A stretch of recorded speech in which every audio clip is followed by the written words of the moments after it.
아멘. 네, 함께 예배하는 모든 분들에게 또 하나님의 은혜가 함께 하시길 축복합니다.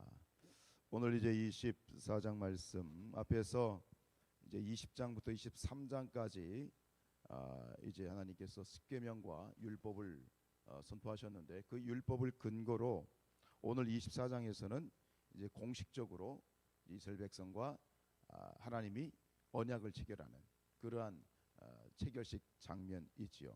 이를 통해서 이스라엘 백성은 명실공히 이제 하나님의 친백성으로서의 새로운 역사를 시작해 나가게 되는 거죠.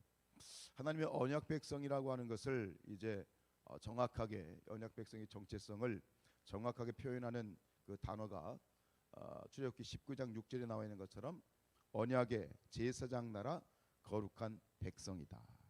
여러분, 우리는 하나님의 제사장 나라고 거룩한 백성이다 라고 하는 것이죠.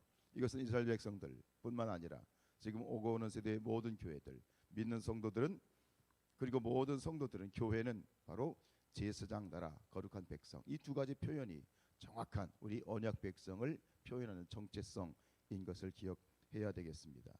그리고 오늘 이 특별히 1절로 11절 말씀 가운데 이 언약 체결식에 있어서의 하이라이트, 가장 그 정점을 이루는 부분은 바로 4절로 6절에 나와 있는 부분인데, 결국 이 언약의 핵심은 뭐예요?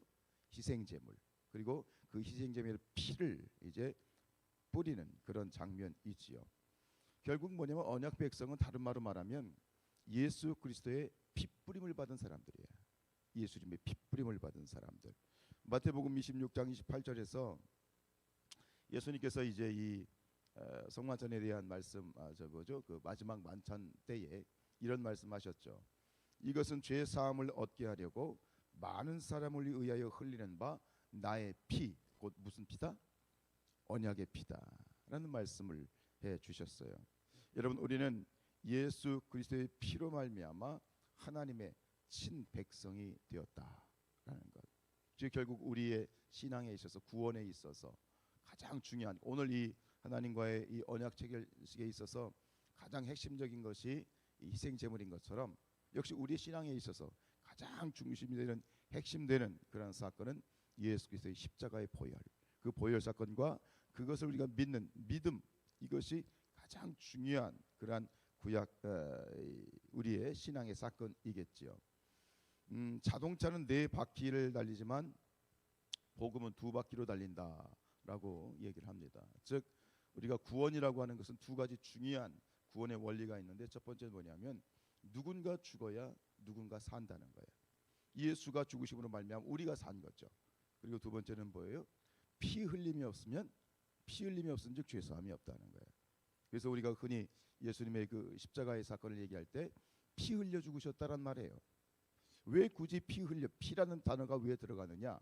이것이 바로 구원의 중요한 원리이기 때문이죠. 우리가 믿는 예수 그리스도의 십자가, 그 십자가 중에서도 피 흘린 십자가, 그 피 뿌린 십자가가 바로 우리 구원의 증표이고 보증인 것이다. 여러분, 십자가를 통해서만 우리가 하나님께 나아갈 수 있는 것이다 라는 것이죠. 그래서 사도행전 4장 12절에 다른 이로서는 구원을 받을 수 없나니 천하 사람 중에 구원을 받을 만한 다른 이름을 우리에게 주신 일이 없다. 여러분, 오늘 이 구원의 사건, 그리고 피 흘림의 사건이 얼마나 중요한지 1절로 11절에 물 좀 갖다 주세요. 물 좀. 이 그 1절과 11절에 흐르는 이 그 순서, 흐름을 보면 굉장히 참 놀라운 걸 발견할 수 있는데, 여러분 9절로 11절에 보면 이 모세와 아론, 나답과 아비후, 그리고 이스라엘 장로 70명이 하나님께 올라가요. 그런데 하나님께 가서 어떻게 돼 있냐면 10절에 보면 이스라엘의 하나님을 보니 그의 발 아래에는, 그랬어요. 이스라엘의 하나님을 어떻게 했다? 보았다 그랬어요. 11절에 보면 하나님이 이스라엘 자손들의 존귀한 자들에게 손을 대지 아니하셨고 그들은 하나님을 뵙고 먹고 마셨다라고 되어 있어요. 여러분, 이 부분을 읽으면서 우리는 굉장히 놀라지 않을 수 없어요. 하나님을 뵙고 하나님과 함께 먹고 마셨다라고 하는 것.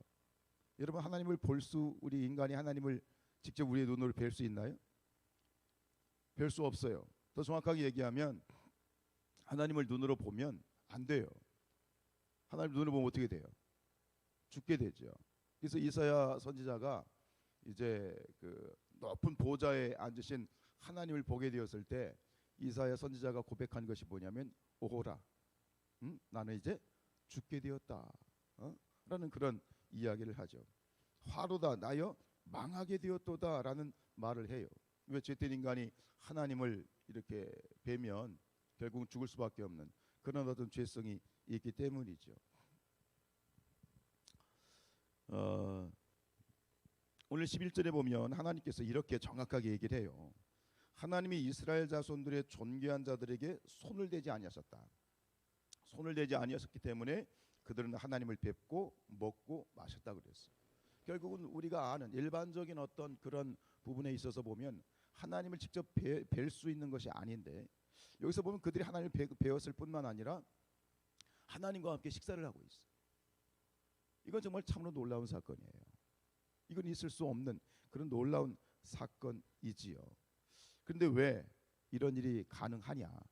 이 부분은 앞에 있는 1절과 2절 이 전체적인 흐름을 보면 희생제사 사건이라는 사건을 중심으로 앞뒤가 전혀 바뀐 거예요. 우리가 알고 있는 일반적인 상황이 바로 1절과 2절이죠. 1절과 2절 보시면 또 모세에게 이르실 때 너는 아론과 나답과 아비후와 이스라엘 장로 70명과 함께 여호와께로 올라와 멀리서 경배해라. 함께 올라가긴 올라오는데 나한테 가까이 오지 마 라고 경계를 하고 있고, 2절에 보면 너 모세만 여호와께 가까이 나오고 그들은 가까이 나오지 말라. 백성은 너와 함께 올라오지 말라 돼 있어.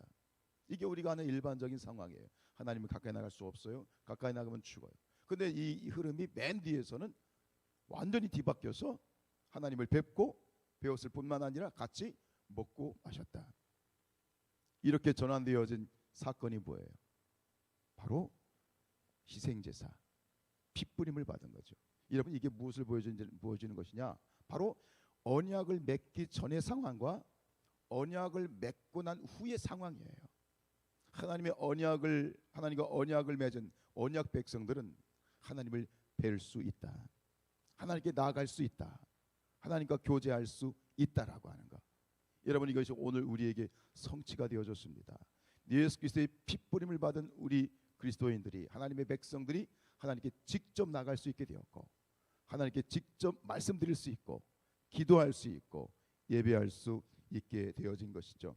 그래서 에베소서 2장 13절에 보면 이제는 전에 멀리 있던 너희가 그리스도 예수 안에서 그리스도의 피로 가까워졌느니라. 예수 그리스도의 피로 말미암아 가까워졌다. 여러분 우리가 뭐 늘 하는 얘기, 언약 백성, 언약 백성. 이 언약 백성이 가지게 되는 놀라운 특권에 대해서 지금 우리에게 소개를 해주고 있는 것이죠. 여러분 우리는 하나님께 나아갈 수 없는 존재였어요. 하나님께 직접 나올 수 없는 그러한 존재였어요. 그러나 우리가 예수 그리스도의 핏부림을 받고 예수 그리스도의 그 십자가의 보혈을 믿음으로 말미암아 우리가 하나님 앞에 바로 나갈 수 있는 그런 놀라운 특권을 우리가 얻게 되어진 줄로 믿습니다. 그렇죠? 히브리서 10장 19절 말씀에 보면 그러므로 형제들아 우리가 예수의 피를 힘입어 성소에 들어갈 담력을 얻었다. 오늘 우리가 하나님 앞에 나와서 예배할 수 있는 것은 바로 예수 그리스도의 십자가의 피가 있었기 때문이다. 지금 여기서 드려지는 이 짐승의 희생제사는 일회적이에요. 즉 하나님께 나아갈 때마다 제물을 잡아야 됐어요.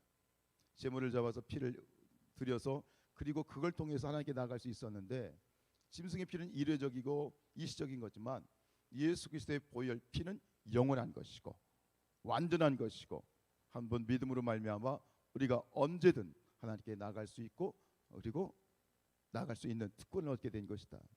이 부분을 묵상하면서 그런 마음이 들었어요. 우리가 이런 특권과 또 자격을 부여받았다면 하나님께 나아갈 수 없었던 존재가 예수님의 보혈로 말미암아 언제든 나아갈 수 있는 존재가 되었다면, 그렇다면 이 특권을 누려야죠. 즉 더욱더 하나님 앞에 간절히 언제든 찾아가고 하나님 앞에 나오는 것이 우리가 이 특권을 누리는 거겠죠. 야, 징그럽다, 그만 와라. 어? 야, 조금 아까 왔었잖아, 또 오냐?